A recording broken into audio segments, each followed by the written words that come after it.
And welcome back to Yahoo Finance on the Move. As we take a look at markets, we dive deep into certain stocks like Johnson and Johnson. Right now, it's essentially flat. It's down a little bit. It's almost 0.5%, not quite.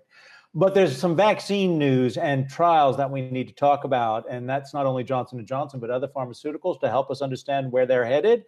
Anjalee Khemlani joins us in the stream right now. So, what is the vaccine checkup right now? Thanks, Adam. So as we know, there have been a lot of sort of minor steps in the past couple of weeks as we've been waiting for some of those front runners like Moderna and Pfizer to come up with the results of their phase 3 trials. But this is the part where we cannot wait.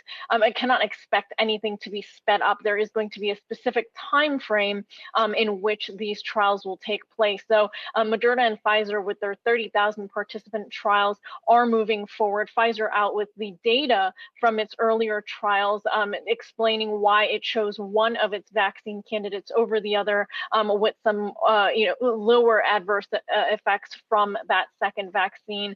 So we saw that data this week, and that was a little bit interesting to parse through. Meanwhile, AstraZeneca making deal with Australia, another country to add to its list for the vaccine that it intends to produce with Oxford University, as well as starting trials in Russia. And we know Russia really ruffled some feathers earlier in announcing that it already had a vaccine on the market.